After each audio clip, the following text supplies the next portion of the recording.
진정한 소망, 대강절의 두 번째 말씀, 진정한 소망에 대해 함께 은혜 받도록 하겠습니다. 우리가 잘 아는 남아프리카 공화국의 대통령이었던, 지금은 이제 은퇴했지만 그 넬슨 만델라에 대해 우리는 뉴스를 통해서 잘 압니다.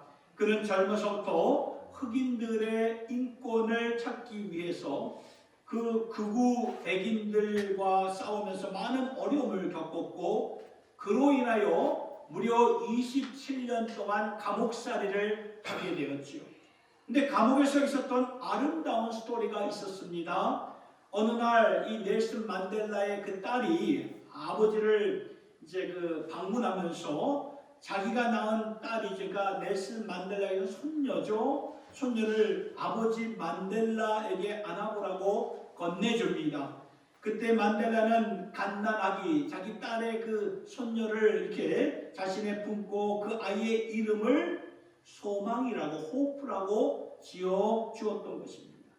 그리고 27년간 감옥살이를 마친 다음에 나와서 첫 인터뷰에서 그는 이런 말을 합니다. 나에게는 27년 동안 단 하루라도 소망이 떠난 적이 없었습니다. 앞으로도 이 소망은 나에게서 떠날 일이 없을 것입니다. 그러니까 이 넬슨 만델라의 마음을 지켜주었던 것은 소망이었던 것입니다. 아무리 상황과 환경이 힘들고 어려웠을지라도 소망만 있고 소망만 붙잡을 수 있다면 우리는 살 수 있고 극복할 수 있고 승리할 수 있다고 그는 이렇게 고백을 했던 것입니다.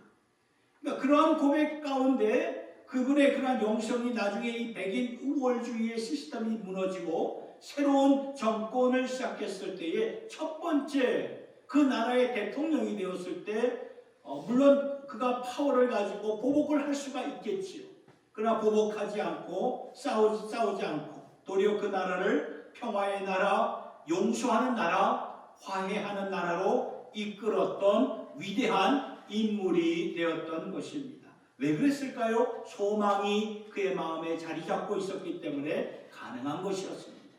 오늘 우리에게도 마찬가지입니다. 아무리 상황과 환경이 힘들고 어려울지라도 소망만 우리 안에서 우리가 견고하게 있으면 우리는 버틸 수가 있고 견딜 수가 있습니다. 반대로 아무리 환경이 좋을지라도 소망이 없다면 어떻게 될까요? 절망할 수밖에 없고 그 절망이 극도로 가게 되면 극단적인 자살까지 이루어지게 되지요. 소망이 없어서 그런 거예요. 소망이 없어서. 성경은 요한복음 1장 14절에 이렇게 증거합니다. 말씀이 육신이 되어서 우리 가운데 거하심에 우리가 그의 영광을 보니 아버지의 독생자의 영광이요 은혜와 진리가 충만하더라. 이 소망처럼 큰 소망이 어디에 있습니까? 이 말씀을 잘 깊이 묵상하면은 이 소망이 참 우리에게 얼마나 큰 힘이 되는지 모르겠어요. 말씀이신 하나님이 인간의 몸을 육신을 입고 우리 가운데 거하심에 그의 영광을 주목하니까 사도 요한이 나중에 복음서를 쓰면서 서론에 이 말을 적었는데 말씀이 육신이 되어 우리 가운데 거하시네. 원어로 보니까 우리 가운데 텐트를 치셨다. 우리 가운데 함께 계셨다. 그 뜻이에요. 우리 가운데 거하신다는 것은 텐트를 치셨다. 그 말이에요. 텐트를 치고 오셨다는 것은 뭘 말합니까? 우리의 삶에 개입하시겠다. 우리와 함께 하시겠다. 우리와 자신의 삶을 나누시겠다. 그 말씀이라는 거예요. 이건 예수님의 탄생 스토리요. 진정한 소망의 스토리가 된다는 그 말씀이지. 여러분 오늘 누가복음 2장 배경을 보면은 굉장히 절망스러운 그러한 절망적인 상황에서 시작이 되는 거 아시나요? 누가복음 2장 1절이 시작되면서 무슨 말씀이 나오고 있습니까? 그때 가이사 아구스토가 영을 내려 천하로 다 호족하라 하셨으니 그 당시에 아구스토가 로마 나라의 인구조사를 명령을 했던 것입니다. 그러니까 그 당시 주변의 나라들은 절대적인 그 로마의 파워 앞에서 그 지배를 당하고 있었던 거예요. 그래서 인구조사를 한다는 것은 이제 더 확실한 권력을 실시하겠다는 그 로마 정부의 방침이었던 거죠. 우리나라도 일제시대 때 얼마나 그 일제시대 그 밑에서 그 얼마나 힘든 고된 그 억울한 삶을 살았습니까? 마찬가지라는 거예요. 그래서 여러분, 그래서 이 로마 정권 밑에 있는 백성들은 점점 더 무거운 짐을 질 수밖에 없는 그러한 상황 가운데 한 가정이 보입니다. 바로 요셉과 마리아죠. 마리아는 이미 해산할 때가 되어서 남편 요셉의 고향인 남쪽 유다의 베들레헴으로 가서 호적 신고를 가는 도중에 아기를 낳을 때가 임박하다 보니까 여관을 찾아요. 근데 여관이 다 찼습니다. 그래서 마리아는 할 수 없이 구유해서 아기를 낳게 됩니다. 이 배경이 굉장히 절망적인 상황이라 그 말이에요. 그리고 오늘 본문을 보면 목자들이 나옵니다. 목자들은 그 당시 사회에서 가장 낮은 위치에 있는 그러한 계급이에요. 그런 위치에 있었던 자들이었습니다. 그래서 밤이 되니까 모든 사람들은 집에 들어갔는데 목자들은 한밤중에 나와서 자신들이 맡은 그 일들을 감당하고 있었던 거죠. 왜 그랬을까요? 낮은 그 지기에 있었던 자들이었기 때문에. 그러면서 그들은 자신의 운명을 탓했을 것입니다. 야, 우리 아버지 때부터 그리고 내 삶도 내 자식들도 이렇게 목자로 살 수밖에 없는 기구한 운명이구나. 아마도 그렇게 속으로 한탄하면서 밤을 보내고 있는지 모르겠어요. 그런데 그런 가운데 누가 나타납니까? 오늘 말씀을 보니까 천사가 나타나 엄청난 메시지를 남겨줍니다. 그 메시지는 무엇입니까? 오늘 본문 11절의 말씀인데, 오늘 다윗의 동네에 너희를 위하여 구주가 나셨으니 곧 그리스도 주시니라. 이것이 바로 하나님이 주시는 큰 기쁨의 좋은 소식이 된다는 것입니다. 여러분, 절망과 어둠에 묻혀있는 이 세상에 우리에게 빛으로 오셔서 주시는 메시지가 다윗의 동네에 너희를 위하여 구주가 나셨으니 곧 그리스도 주가 되신다. 여러분, 다윗의 동네라는 이러한 이 단어가요, 우리에게는 그냥 지나가는 문장이 될 수가 있지만 이 유다의 백성들에게는 가슴을 뛰게 하는 문장이 되었던 거예요. 왜냐하면 하나님께서 다윗에게 구약시대 다윗에게 엄청난 약속을 주셨기 때문이죠. 다윗아, 이제 너는 너의 후손으로 말미암아 이제 영원히 내 공의와 평화로 다스릴 새로운 나라, 새로운 정권이 임하게 되리라. 다윗 자손에게 주신 약속이었기 때문에 지금 천사를 통해서 이 다윗의 동네에 하는 순간 이 백성들의 귀가 아마 번쩍 뛰었을 거예요.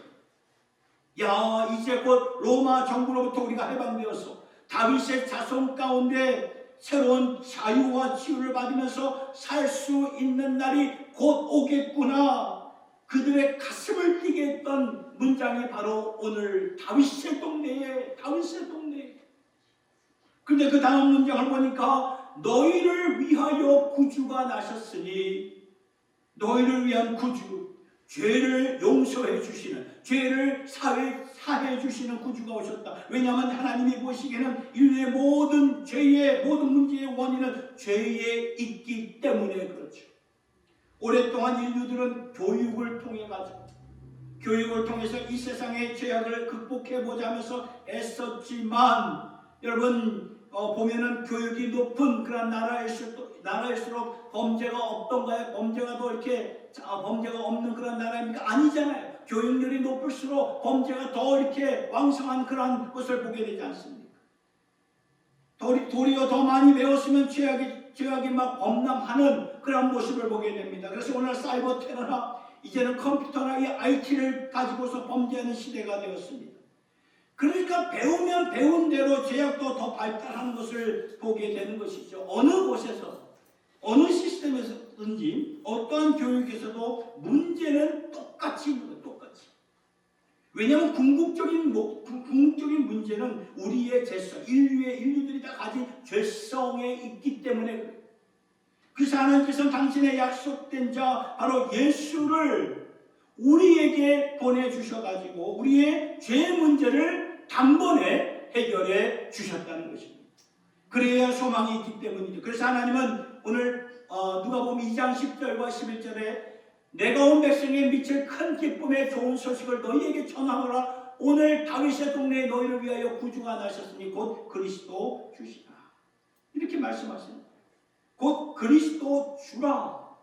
그리스도라는 것은 메시아라는 뜻을 가리키는 것입니다. 하나님의 기름 부음을 받았다는 뜻입니다. 하나님의 기름 부음을 받은 자는 누구를 가리킵니까? 제사장이요, 왕이요, 선지자를 가리킵니다. 왕은 다스리는 자요, 선지자는 진리를 선포하는 자요, 제사장은 하나님께로 인도하는 자인데, 그런데 우리는 다 양 같아서 제각기 갈 길을 갔다. 제각기 죄악의 길을 갔는데 하나님께서는 그러한 우리들에게 당신의 독생자 예수 메시아, 약속된 메시아 기름 부은 자를 보내주셔서 우리를 위해 중보하시며 우리를 은혜의 보좌로 인도하실 선한 목자로 인도해 주셨다. 그 말씀이라는 것입니다.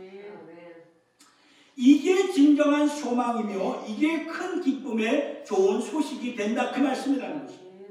이 좋은 소식을 한 천사가 선포하니까 나머지 천군 천사들이 큰 찬송으로 누가복음 2장 14절의 말씀을 보니까 이렇게 나와있죠. 지극히 높은 곳에서는 하나님께 영광이요 땅에서는 하나님이 기뻐하신 사람들 중에 평화로다 하니라.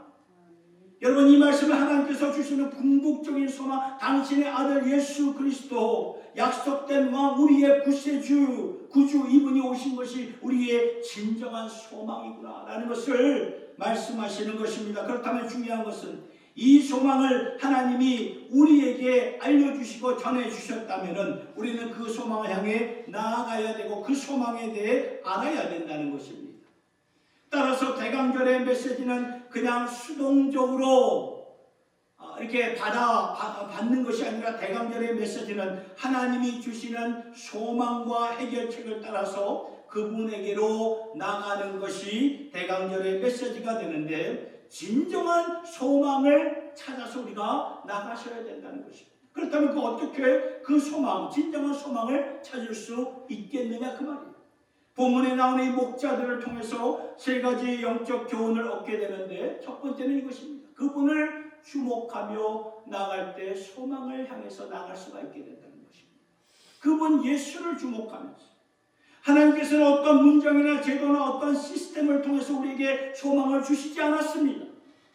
하나님은 한 사람, 한 아기 우리에게 주시면서 그분에게 소망이 있다고 말씀하셨어요. 그렇다면 우리는 하나님 예수 그리스도를 향하여 삶의 방향과 초점을 맞추면서 살아가야 됩니다. 이것이 소망을 찾아 나온 백성들이 제일 처음으로 해야 될, 감당해야 될 모습이라 그 말이죠. 오늘 본문을 보면 15절과 16절을 보니까 천사들이 떠나 하늘로 올라가니 목자가 서로 말하되 이제 베들레헴으로 가서 주께서 우리에게 알리신 바 이루어진 일을 보고자 하고 빨리 가서 마리아와 요셉과 그 위에 놓인 아기를 찾아. 그러니까 이 요셉과 마리아가 그분을 찾아 나섰다 그 말이에요. 그분 예수를, 아기 예수를. 여러분, 이 동방박사의 스토리도 아기 예수를 찾아 나온 이야기입니다. 소망이 되신 그분 예수를 찾아 나오는 것이 그만큼 중요하다는 것을 이렇게 성경은 우리에게 알려주시는 거예요. 오늘 우리는 교회에 무엇을 주목하며 나오셨습니까? 오늘 우리는 교회에 무엇을 주목하면서 나오셨습니까? 아니, 교회에 나왔는데 왜 목사님은 그런 질문을 하시는 것일까? 뭐 그렇게 생각할 수도 있겠지만 이 질문은 너무나 중요합니다. 우리가 교회에 나온다고 할지라도 무엇을 주목하며 나오는가에 따라 완전히 우리의 신앙의 그 길이 달라질 수가 있다 그 말이에요. 사람을 주목하고 나왔다면 사람 때문에 기뻐할 수도 있고 사람 때문에 실망할 수도 있지요. 예배당의 어떤 분위기를 주목하면서 나왔습니까? 아니면 예배의 그 시스템을, 교회의 시스템을 주목하면서 나왔습니까? 다 아니에요. 다 아니에요. 사람이며 교회의 시스템이며 그런 예배의 분위기 다 아닙니다. 그런 것을 주목하면서 나올 때는 우리에게 진정한 소망이 주어질 수가 없어요. 예수 그리스도, 예수를 주목하면서 나오셔야 된다는 것입니다. 그런 것을 우리가 그럴 때 우리가 이 말씀처럼, 오늘 말씀처럼 다윗의 동네에 우리를 위하여 구주가 탄생하셨는데 곧 그리스도 너희의 주가 되신다. 오늘의 양식에서 본 글을 좀 나누고자 합니다. 스미스 목사님이 쓴 글인데 어느 청년이 치명적인 병에 걸려가지고 병원에 찾아가서 제일 먼저 만난 의사가 젊은 의사였다고 합니다. 이 젊은 의사는 이 청년의 몸 상태를 이렇게 전체적으로 이렇게 검진하고 직설적으로 냉정하게 말을 했다고 합니다. 당신에게는 이제 아무런 가망이 없습니다. 올해를 넘기기가 참 어려울 것 같습니다. 남은 시간을 잘 준비하시기 바랍니다. 이 말을 들은 청년의 마음은 완전히 무너졌지요. 날벼락 같은 그런 말에 울면서 그 병원의 그 원장실로 달려갑니다. 그러면서 원장님에게 말을 합니다. 나를 조금 전에 진찰했던 젊은 의사는 나의 모든 소망을 송두리째 앗아갔습니다. 그 말을 들은 원장은 이런 말을 전해줍니다. 만일 모든 소망이 없어졌다면 이제 새 소망을 찾아봅시다. 지금까지 내가 알고 있었던 모든 소망이 사라졌다면 이제는 새로운 소망을 찾아봅시다. 이 스미스 목사님은 그러한 그 이야기를 우리에게 전달하면서 자신의 그 한 문장을 더 추가하는 것을 보게 되는데, 우리는 보통 가능성을 바라보면서 소망을 찾는 경우가 많다는 것입니다. 그런데 성경을 보면 가능성이 아니에요. 가능성이 아니라 약속을 바라보면서 소망을 찾으라고 말씀을 하고 있습니다. 세상 사람들은 가능성을 바라보고 소망을 찾지만 예수를 믿는 진정한 성도는 약속을 바라보면서 나가야 돼요. 약속. 그래서 이 말이에요. possible, 가능성을 보면서 소망을 찾는 것이 아니라 promise죠. 약속을 바라보면서 소망을 찾아야 된다는 거죠. 하나님이 주시는 소망은 이러한 소망이라는 것입니다. 우리가 이 세상을 살면서 보면 때때로 왜 소망을 잃어버리는가 하면은 모든 가능성이 없어졌기 때문이죠. 그러면 이제 새 소망을 찾아야 되지 않겠습니까? 그럼 새 소망은 어디에서 나오는 것일까요? 약속에서 나오는 거예요. 약속. 하나님의 말씀, 그 약속에서 나오는 것입니다. 모든 소망이 다 떠난 유다의 백성들에게 하나님이 약속을 갖고 찾아오셨어요. 바로 다윗의 동네에, 그렇죠? 누가복음 2장 1절에 오늘 다윗의 동네에, 이것은 약속을 가리키는 말이에요. 다윗의 동네라는 것이 약속을 가리키는 말이에요. 우리는 가능성, possible을 가리키면서 사는 것이 아니라 약속, promise를 바라보면서 살아가셔야 된다는 것입니다. 약속을 붙잡아야 됩니다. 예수님의 말씀을 붙잡고 사셔야 된다, 그 말씀이에요. 저와 여러분들이 성탄의 메시지, 목사님이 참 좋은 말씀을 하시는구나, 참 듣기 좋구나, 마음이 좋구나, 이 정도로 성탄의 메시지가 여러분들의 마음을 이렇게 마음이 되면 안 되고요. 내 소망을 찾게 하는 그런 성탄의 메시지가 되어야 되는데, 그 소망을 찾으려면 저와 여러분들이 어디까지나 예수 한 분에 그 예수를 주목하면서 나오셔야 된다, 그 말이에요. 이 성탄절기를 보내는 가운데 늘 우리가 어디에 있든지 일을 하든지 뭘 하든지 예수를 생각하면서, 왜 예수가 이 땅에 낮고 천한 그 초라한 몸으로 이 땅에 오셨는가, 그걸 늘 이렇게 묵상하면서 우리가 사셔야 된다, 그 말이에요. 예수님의 말씀을 향해 예수님이 주시는 새로운 약속을 붙잡고 나오면 그 약속으로 말미암아 우리의 상황과 형편이 다 어떠하든지 간에 하나님의 약속이 우리에게 진정한 소망이 되는 줄 믿으시길 바랍니다. 두 번째로 우리가 어떻게 소망으로 반응해야 됩니까? 찬송하며 주님께 영광을 돌리면서 나오셔야 된다, 그 말이에요. 소망이라는 것은 다 이루어졌고 다 붙잡았기 때문에 반응하는 것이 소망이 아니라 미리 주신 약속을 쟁취하면서 이것을 붙잡으면서 소망으로 만드는 것이 중요하다, 그 말이에요. 근데 그게 언제 되는 것인가? 보니까 나의 소망이 되시고 기쁨이 되시는 주님을 찬송할 때 그 소망이 우리 안에서 리얼리티가 되어가지고, 그러니까 실제가 되어서 소망으로 살 수 있게 하는 하나님의 능력이 된다, 그 말씀입니다. 우리가 잘 아는 말씀 히브리서 11장 1절의 말씀을 보니까 믿음은 바라는 것들의 실상이요 보지 못하는 것들의 증거다.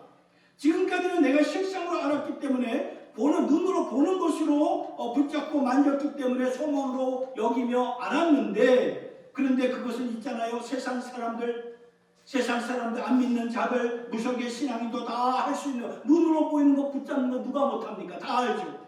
그러나 하나님을 믿는다는 것은 하나님의 약속을 믿는 것인데, 그러한 믿음은 바로 이 말씀, 믿음은 바라는 것들의 실상이요, 보이지 않는 것들의 증거다. 미리 잡고 미리 쟁취하고 미리 내 것으로 만드는 거예요. 이것은 내가 찬송하고 감사를 드릴 때 이루어지는 거. 찬송하지 않고 감사가 없는데 어떻게 이 말씀이 내 마음속에 자리 잡을 수 있겠냐 이 말이에요. 찬송하고 감사할 때 그 말씀 하나 한 구절 한 구절이 내 마음을 적신다 그 말이에요. 지금 상황이 바뀌어진 것은 없습니다. 오늘 말씀을 보면 여전히 가이사 아구스토가 절대적인 권력으로 그 땅을 다 지배하고 있었습니다. 그러니 백성들은 너무나 배고프고 힘든 가운데 있었습니다. 마리아는 아기를 일어나 여관에서 나올 수 없는 상황이었습니다. 상황은 바뀌지 않았어요. 그런데 바뀌어진 것이 있습니다. 뭐가 바뀌었습니까? 하늘의 메시지, 그 빛이 임하였다는, 새로워졌다는 것입니다. 아직 땅에는 빛이 임하지 않았지만 하늘의 빛이 이미 임한 것을 보게 되었고, 하늘의 빛이 임하였으면 이제 땅에 빛이 임하는 것은 이제 시간 문제구나. 이건 반드시 이루어지기 때문에 이것을 미리 보고 찬송을 올려드리면서 살아가라 그 말씀이라는 거예요. 안 보일지라도 이게 이루실 것을 알고 그 이루실 것을 붙잡고 나아가라 그 말씀입니다.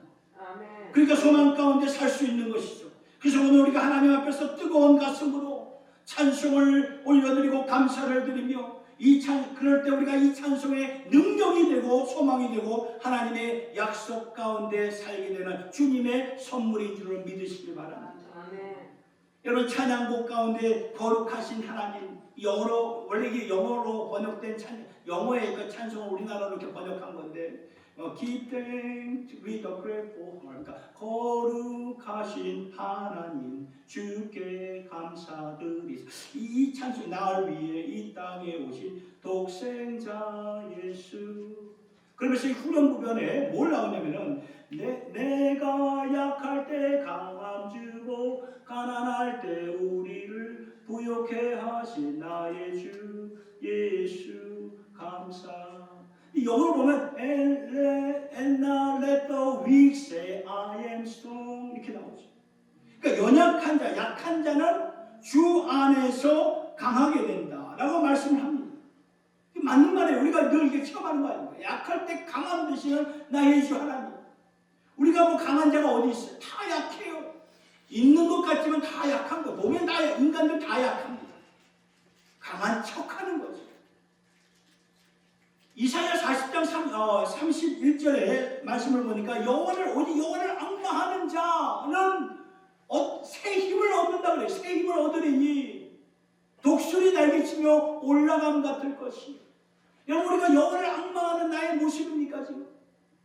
그럼 우리는 새 힘을 얻게 되는 거예요. 아멘. 새 힘을, 세상에 알 수 없고 줄 수 없는 그 새 힘을 얻게 되는 거예요. 이런 우리의 인기, 그런 우리의 이 신앙의 고백이 있어야 돼요. 지금 힘이 없어서 날개가 펴지지 않고 날개를 움츠리고 있지만, 그러나 내가 영원을 앙망할 때 내 날개를 펴주시고 강하게 하셔서 날아오르게 하신다 그 말씀이라는 것입니다. 여러분, 우리 하나님은 어떻게 역사를 하십니까? 우리에게 소망이 없으면 우리는 움츠릴 수밖에 없는 존재입니다. 날개를 펼 수가 없습니다. 아무리 날개가 웅장할지라도 날개를 이렇게 쫙 펴지 못하면 어떻게 됩니까? 무슨 소망이 있겠어요? 펼지라도 날아올라야 되잖아요. 여러분, 두렵고 절망스러운 그런 환경과 형편으로 막 우리가 억누를 때, 그럴 때 우리가 펴질 못하는데 무슨 소망이 있겠느냐 그 말이에요. 날개는 펴야 됩니다. 펴야 돼요. 날개가 망가졌거나 부러졌으면 누군가 고쳐줘야 되는 거죠. 날개를 강하게 하시고. 그런데 날개만 있으면 날아오를 수 있습니까? 아니죠. 바람이 있어야 돼요. 강한 바람이 있어야 되죠. 바람은 누가 주십니까? 하나님만이 주실 수 있습니다. 은혜의 바람을 주셔서 날아오르게 하신 하나님. 그러니까 지금 내 날개가 망가져 있고 힘들고 어렵고 그런데 하나님께서는 이미 약속으로 당신의 아들 예수 그리스도를 우리에게 주셨다면, 그렇다면 이제 나는 미리 찬송을 부리면서 나아가는 것입니다. 찬송하는 마음을 가지고 미리 천국을 쟁취하면서 살아가. 나는 천국 백성이다. 하나님의 약속은 내 것이다 찬송하면서 주님 앞으로 나아가는 거예요. 그래서 우리가 찬송 부를 때 뜨겁게 부르셔요. 뜨겁게 부르셔요. 막 이게 뭐 이민자 이렇게 오면은 막 이게 예배될 때 보면 뭐가 이렇게 기운이 빠져가지고 이렇게 부르시는 모습들을 많이 보는데, 그러지 마세요. 우리가 찬송 부를 때 힘있게 내 온 힘을 다해서 찬송을 부르십니다. 찬송은 우리의 영혼의 날개입니다. 찬송 부를 때 조용히 부르는 것이 아니라 뜨겁게 우리의 마음을 다해서, 온 마음을 다해서 부르셔야 된다는 것입니다. 그러면 부르면 부를수록 내 영혼이 펴지고 하나님이 주시는 그 은혜의 바람을 체험하게 되는 것입니다. 다시 말씀을 드립니다. 찬송은 영혼의 날개를 펴는 그 순간이에요. 찬송은 내 영혼의 날개를 펴는 그 순간. 영혼의 날개를 넓게 펴서 은혜의 바람을 타고 진정한 소망을 붙잡고 독수리 날개치며 올라가듯이 어떠한 상황일지라도 찬송하면서 소망 가운데 하나님께 영광을 돌릴 수 있는 주님의 권속들이 다 될 수 있기를 예수님의 이름으로 축복합니다. 끝으로 우리가 어떻게 소망으로 반응해야 됩니까? 자신의 자리로 돌아가 소망이 되셔야 된다는 거예요. 자신의 자리로 돌아가. 성경의 모든 가르침은 능동적이라는 것을 아셔야 돼요.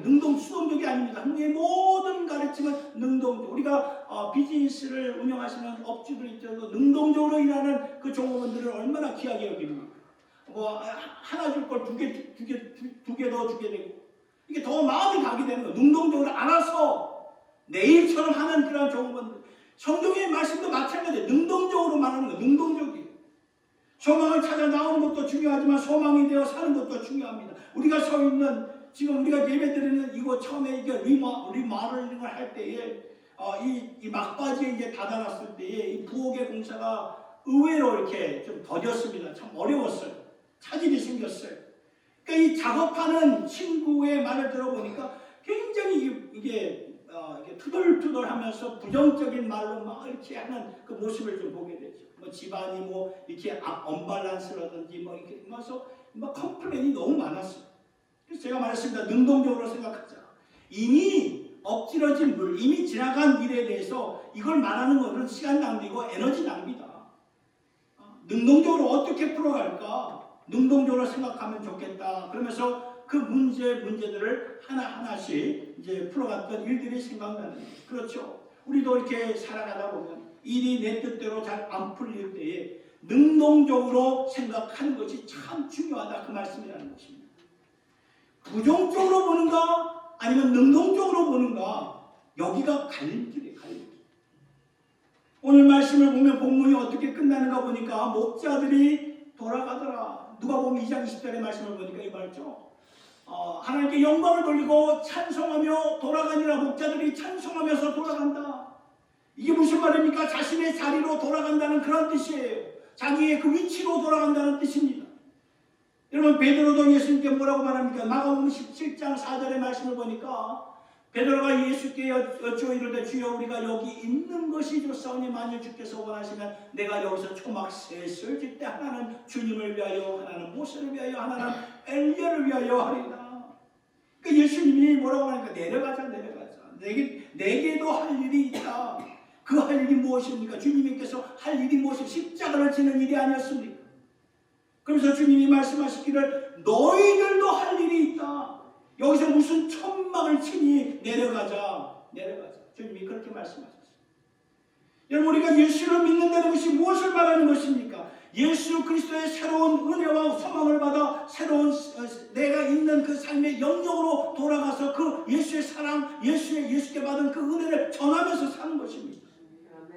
가정으로 가고 캠퍼스로 가고 내 일터, 내 비즈니스로 가서 하나님의 진정한 소망의 빛을 발하면서 사셔야 된다. 그 말씀이라는 것입니다.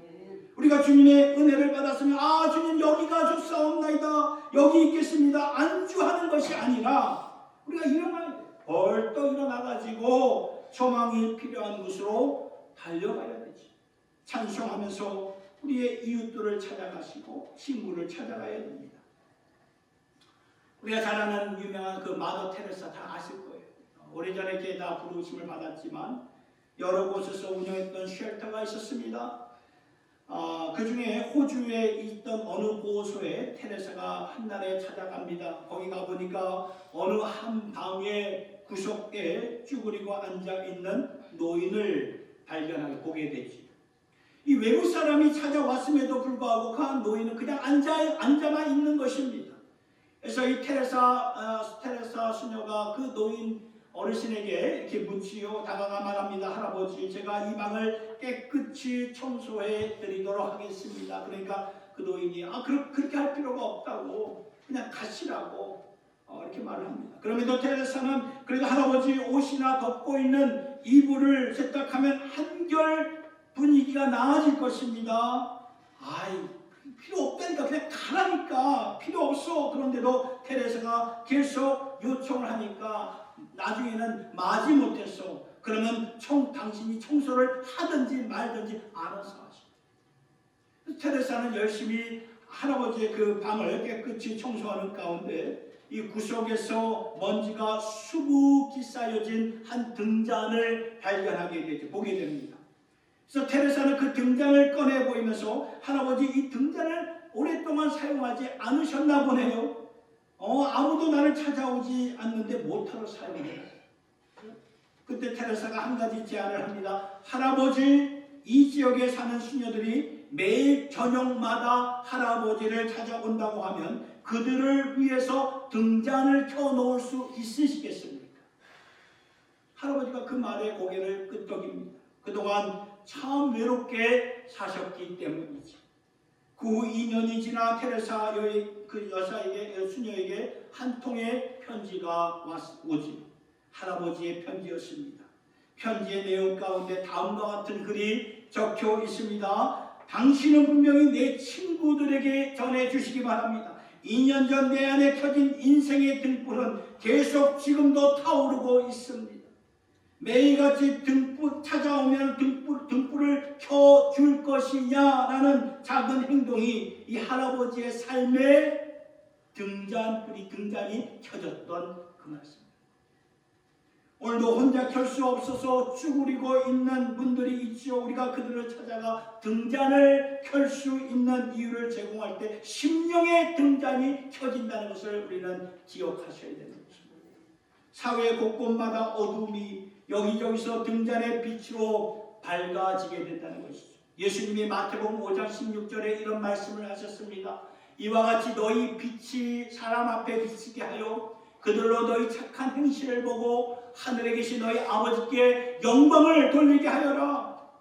이같이 너희 빛을 사람 앞에 비치게 하여 어떻게 해요?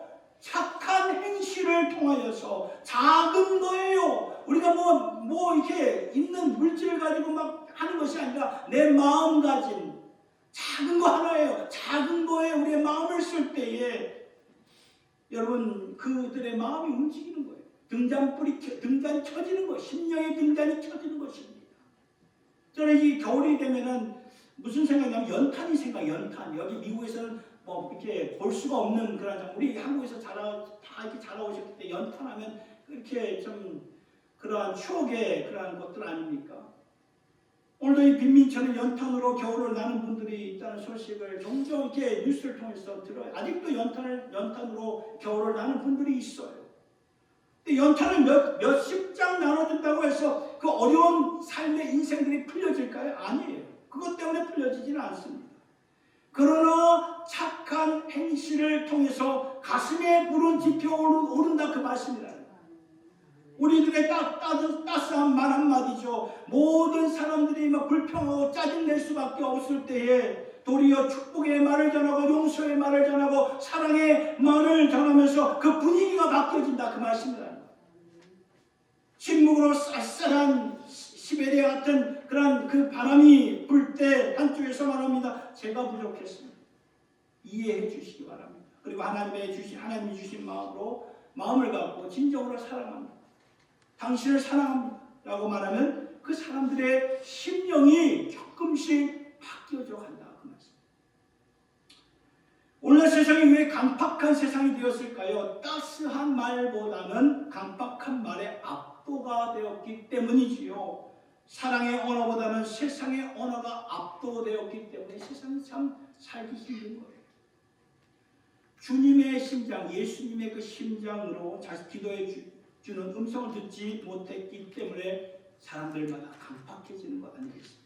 그래서 우리의 손길이 필요한 그곳에 가서 우리는 축복의 이 성탄절 대강절 시즌에 축복의 말, 사랑의 말을 전해 주셔야 되는 것입니다.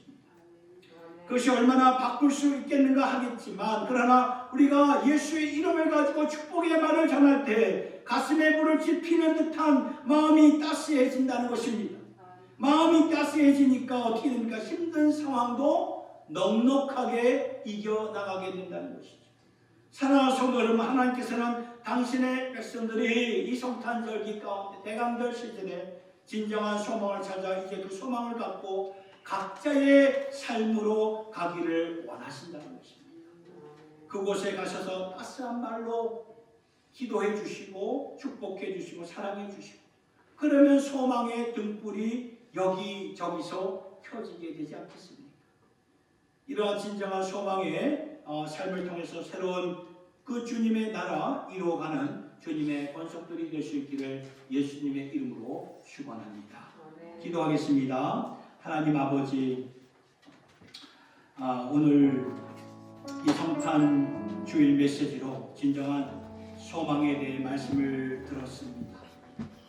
가능성, 이 파스블이 아니라 우리는 말씀, 이 약속의 말씀을 붙잡고 나오는 주님의 권속들 다 되게 하여 주시옵소서. 하나님의 약속은 처음부터 끝까지 당신의 아들 예수 그리스도입니다. 그분께 나와 주님의 말씀을 붙잡고 주님의 약속으로 새로운 소망을 찾아 일어나는 저희들 모두가 되게 하여 주시옵소서. 하나님 아버지, 오늘도 찬송의 날개를 널리 펴니다.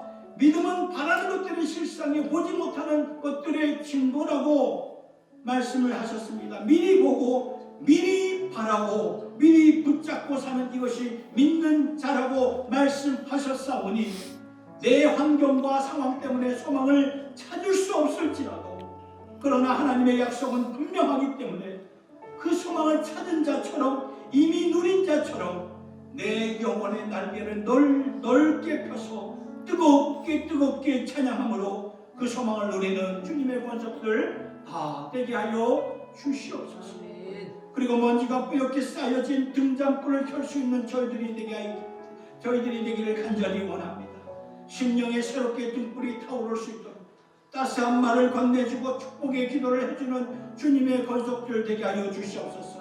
너희는 세상의 빛이라고 주님 말씀하셨사오니 그 빛이 등경 위에 있어서 그 빛을 비추는 자들이 다 되게 하여 주시옵소서. 우리의 작은 언행을 통하여서 따스한 마음을 세상에 비출 수 있는 자들로 삼아주시기를 원합니다. 주님이 우리의 진정한 소망이 되시오니 우리의 초점을 주님께 맞추면서 이제 각자의 자리로 돌아가 그곳에서 소망의 빛을 발하는 저희들 모두가 다 되게 하여 주시옵소서. 예수님의 이름으로 기도드리옵나이다. 아멘.